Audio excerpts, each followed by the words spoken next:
Hello friends, welcome to my channel Tunga ಪಾಕಶಾಲೆ. ಯಾರು ಹೊಸದಾಗಿ ನನ್ನ ಚಾನಲ್ ನೋಡ್ತಾ ಇದ್ದೀರಾ, ಪ್ಲೀಸ್ ಸಬ್ಸ್ಕ್ರೈಬ್ ಮಾಡ್ಕೊಳ್ಳಿ. ಪಕ್ಕದಲ್ಲೇ ಇರೋ ಬೆಲ್ ಐಕನ್ ಅನ್ನು ಕ್ಲಿಕ್ ಮಾಡಿ. ಫ್ರೆಂಡ್ಸ್, ಇವತ್ತು ಟೊಮೆಟೊ ಚಟ್ನಿ ಮಾಡೋಣ. ತುಂಬ ಚೆನ್ನಾಗಿರುತ್ತೆ. ವೈಟ್ ರೈಸ್ ಚಪಾತಿಗಂತೂ ತುಂಬಾ ಚೆನ್ನಾಗಿರುತ್ತೆ. ಇದನ್ನು ಹೇಗೆ ಮಾಡೋದು ಅಂತ ನೋಡೋಣ ಬನ್ನಿ.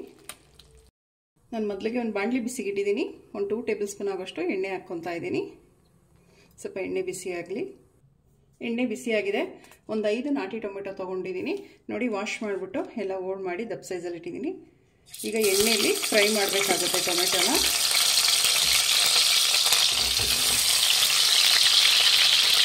ಸಾಫ್ಟ್ ಆಗೋವರೆಗೂ ಫ್ರೈ ಮಾಡಬೇಕು ಎಣ್ಣೆಯಲ್ಲಿ.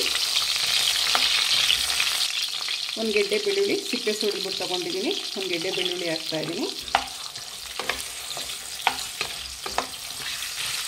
ಹೈ ಫ್ಲೇಮಲ್ಲಿ ಇಟ್ಬಿಟ್ಟು ಇದನ್ನು ಫ್ರೈ ಮಾಡಬೇಕಾಗುತ್ತೆ. ಫುಲ್ಲು ಸಾಫ್ಟ್ ಆಗಬೇಕು ಟೊಮೆಟೊ, ಅಲ್ಲಿವರೆಗೂ ಫ್ರೈ ಮಾಡಿ. ಫ್ರೆಂಡ್ಸ್, ನೋಡಿ ಟೊಮೆಟೊ ಎಲ್ಲ ಚೆನ್ನಾಗಿ ಸಾಫ್ಟ್ ಆಗಿದೆ. ಸಾಕು, ಇಷ್ಟು ಸ್ಟವ್ ಆಫ್ ಮಾಡ್ಕೊಂಬಿಡೋಣ. ನೋಡಿ, ಒಂದು ಮ್ಯಾಶರ್ ತೊಗೊಂಡು ಬಿಸಿ ಇದ್ದಾಗಲೇ ಇದನ್ನೆಲ್ಲ ಕ್ಲೀನಾಗಿ ಮ್ಯಾಶ್ ಮಾಡ್ಕೊಬೇಕಾಗತ್ತೆ.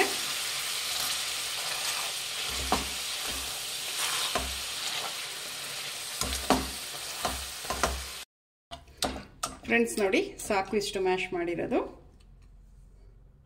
ನೋಡಿ, ಸಣ್ಣದಾಗಿ ಹಚ್ಚಿರೋಂಥ ಒಂದು ಈರುಳ್ಳಿ ತೊಗೊಂಡಿದ್ದೀನಿ. ಈರುಳ್ಳಿ ಹಾಕ್ತಾಯಿದ್ದೀನಿ. ತುಂಬ ಸಣ್ಣದಾಗಿ ಹಚ್ಚಬೇಕಾಗತ್ತೆ. ಒಂದು 4 ಹಸಿಮೆಣ್ಸಿನ್ಕಾಯಿ ಹಾಕ್ತಾಯಿದ್ದೀನಿ ಸಣ್ಣದಾಗಿ ಹಚ್ಚಿ. ಒಂದು ಸ್ವಲ್ಪ ಖಾರದ ಪುಡಿ ಹಾಕ್ತಾಯಿದ್ದೀನಿ.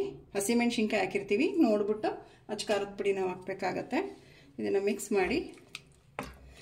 ನೀವು ನಿಂಬೆ ಹುಳಿ ಬೇಕು ಅಂದರೆ ಒಂದು ಅರ್ಧ ಹೋಳು ನಿಂಬೆ ಹುಳಿ ಯೂಸ್ ಮಾಡ್ಬೋದು. ನಾನು ನಾಟಿ ಟೊಮೆಟೊ ತೊಗೊಂಡಿರೋದ್ರಿಂದ ನಿಂಬೆಹಣ್ಣು ಸ್ಕಿಪ್ ಮಾಡ್ತಾಯಿದ್ದೀನಿ.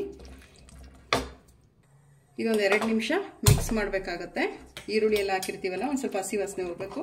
1 ರಿಂದ 2 ನಿಮಿಷ ಮಿಕ್ಸ್ ಮಾಡಬೇಕಾಗತ್ತೆ. ರುಚಿಗೆ ತಕ್ಕಷ್ಟು ಉಪ್ಪು ಹಾಕ್ತಾಯಿದ್ದೀನಿ. ಮಿಕ್ಸ್ ಮಾಡಿ ಉಪ್ಪು ಹಾಕಿದ ಮೇಲೆ 1 ರಿಂದ 2 ನಿಮಿಷ ಸಾಕು. ಇದು ರೆಡಿ ಆಗಿಬಿಡುತ್ತೆ ಟೊಮೆಟೊ ಚಟ್ನಿ. ತುಂಬ ಚೆನ್ನಾಗಿರುತ್ತೆ. ವೈಟ್ ರೈಸ್ಗೆ, ಚಪಾತಿಗೆ ತುಂಬಾ ಚೆನ್ನಾಗಿರುತ್ತೆ. ನೋಡಿ, 1-2 ನಿಮಿಷ ಆಗಿದೆ, ಸಾಕು. ಈಗ ಲಾಸ್ಟಿಗೆ ಒಂದು ಸ್ವಲ್ಪ ಕೊತ್ತಂಬರಿ ಸೊಪ್ಪು ಹಾಕ್ಕೊಳ್ಳೋಣ. ನೋಡಿ, ಕೊತ್ತಂಬರಿ ಸೊಪ್ಪು ಹಾಕ್ತಾಯಿದ್ದೀನಿ. ಸಾಕು, ಮಿಕ್ಸ್ ಮಾಡಿ. ನೋಡಿ, ರೆಡಿ ಆಯಿತು ರುಚಿಯಾದ ಟೊಮೆಟೊ ಚಟ್ನಿ. ತುಂಬಾ ಚೆನ್ನಾಗಿರುತ್ತೆ. ಈಗ ಡಿಶ್ ಔಟ್ ಮಾಡ್ಕೊಳ್ಳೋಣ. ಫ್ರೆಂಡ್ಸ್, ನೋಡಿ ರುಚಿಯಾದ ಟೊಮೆಟೊ ಚಟ್ನಿ ರೆಡಿಯಾಗಿದೆ. ತುಂಬಾ ಚೆನ್ನಾಗಿರುತ್ತೆ. ನೀವು ಒಮ್ಮೆ ಟ್ರೈ ಮಾಡಿ ಹೇಗೆ ಬಂತು ಅಂತ ಹೇಳಿ. ನಿಮಗೆ ವಿಡಿಯೋ ಒಂದು ಸ್ವಲ್ಪನಾದರೂ ಇಷ್ಟ ಆಗಿದರೆ ಫ್ರೆಂಡ್ಸ್ ಆ್ಯಂಡ್ ಫ್ಯಾಮಿಲಿ ಮೆಂಬರ್ಸ್ಗೆ ಶೇರ್ ಮಾಡಿ. ಪ್ಲೀಸ್ ನಮ್ಮ ಚಾನಲ್ನ ಸಬ್ಸ್ಕ್ರೈಬ್ ಮಾಡಿ. ಪಕ್ಕದಲ್ಲೇ ಇರೋ ಬೆಲ್ಲೈಕನನ್ನು ಕ್ಲಿಕ್ ಮಾಡಿ. ನಾನು ಯಾವುದೇ ವಿಡಿಯೋ ಹಾಕಿದ್ರೆ ನೋಟಿಫಿಕೇಷನ್ ಬರುತ್ತೆ. Thank you for watching. ಮುಂದಿನ ವಿಡಿಯೋದಲ್ಲಿ ಭೇಟಿಯಾಗೋಣ. ನಮಸ್ಕಾರ.